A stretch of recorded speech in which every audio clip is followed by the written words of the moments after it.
Bonjour à tous, j'espère que tout le monde va bien. Alors, on parle souvent de la fuite, du silence, de l'incompréhension du runner.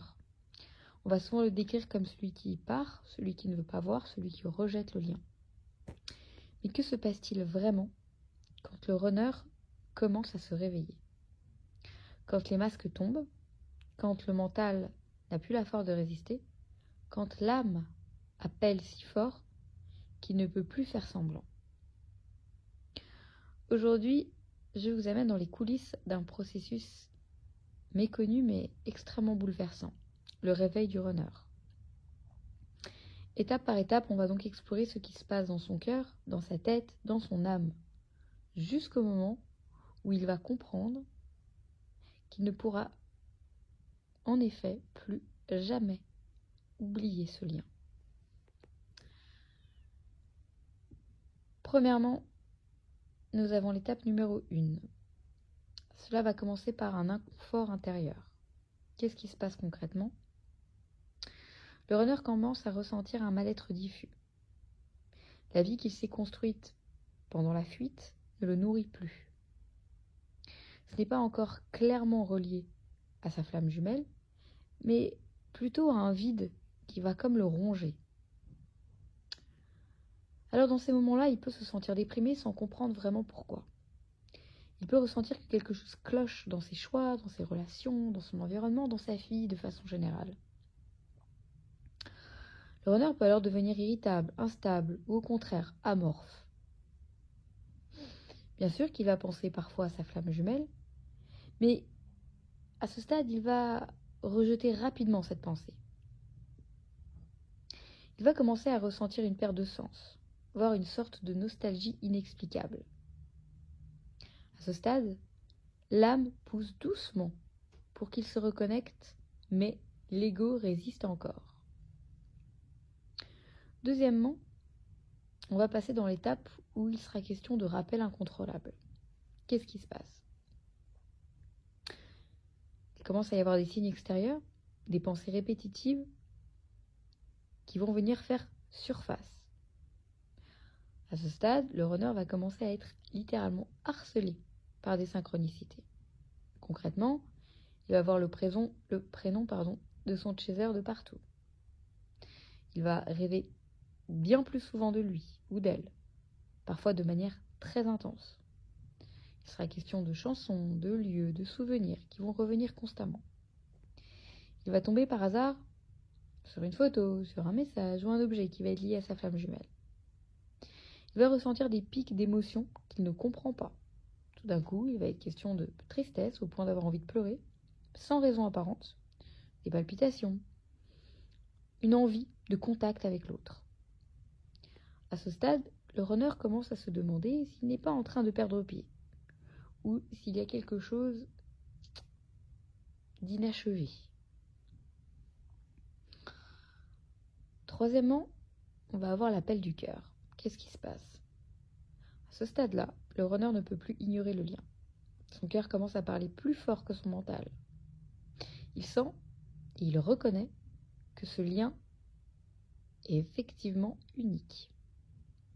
Concrètement, il va ressentir un profond manque affectif. Ce manque affectif, il va le ressentir vis-à-vis de son chaser. Il va repenser à des moments partagés, avec émotion, regret. Il va commencer à reconnaître que cette personne l'a vraiment aimé comme personne auparavant. Il va se demander, et si j'étais passé à côté de quelque chose d'essentiel? Il va commencer alors à stalker en silence, via les réseaux sociaux, via peut-être des amis en commun. Enfin, en tous les cas, on va retrouver un runner à ce stade-là qui va jouer l'espion pour son chaser. Il va donc commencer ici à comprendre véritablement que ce n'était pas une relation comme les autres. Mais ici, on se rend compte qu'il ne comprend pas encore l'ampleur spirituelle du lien. Quatrième étape. Un choc lié à la vérité. Ce qu'il se passe, Ici, on est face à une prise de conscience brutale qui va survenir.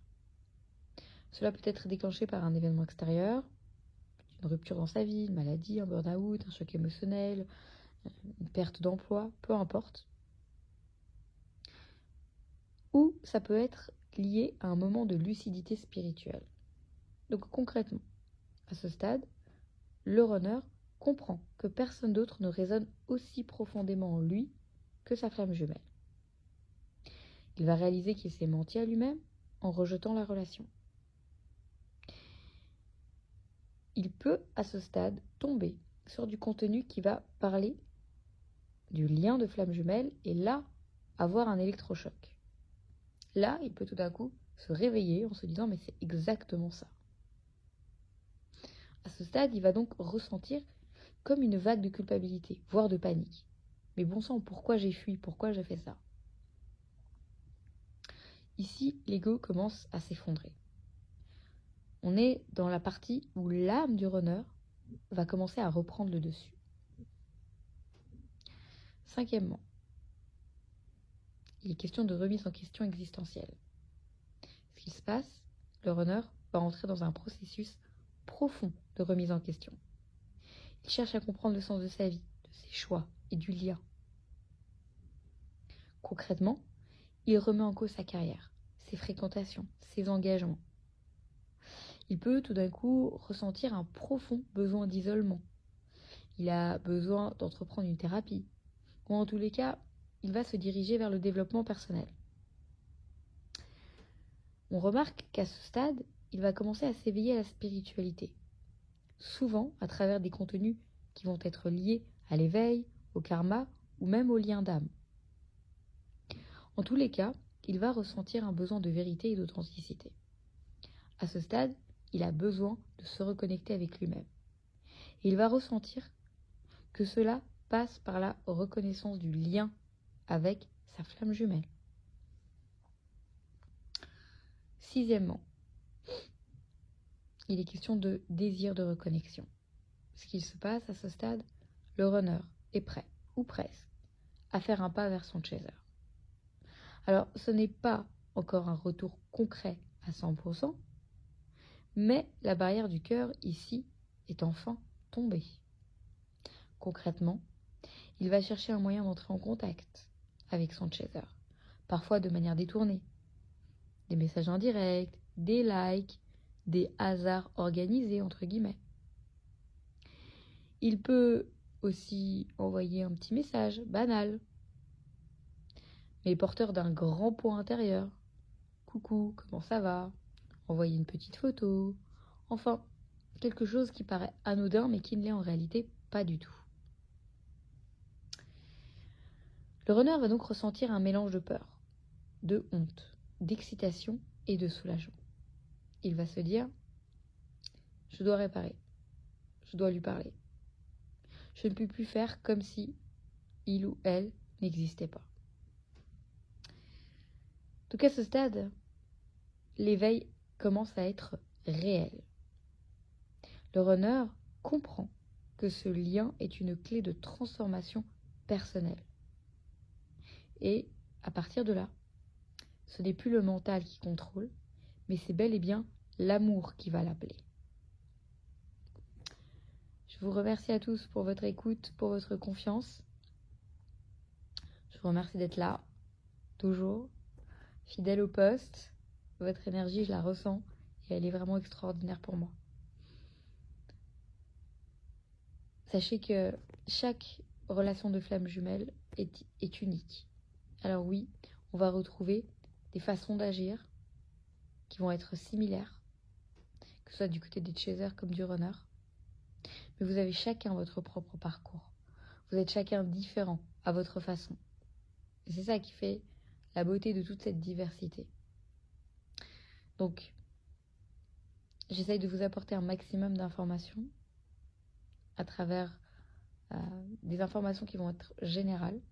Ça ne remplacera évidemment pas des informations qui vont vous concerner vous directement en fonction de là où vous en êtes dans votre propre lien. Donc n'hésitez pas, si vous avez besoin d'être aidé, qu'on décortique ensemble, que je puisse vous conseiller et vous apporter un peu plus des éléments de réponse et d'éclaircissement, n'hésitez pas donc à prendre rendez-vous. C'est avec plaisir qu'on regardera tout ça ensemble. Je vous remercie encore une fois, je vous embrasse, prenez soin de vous et à très vite.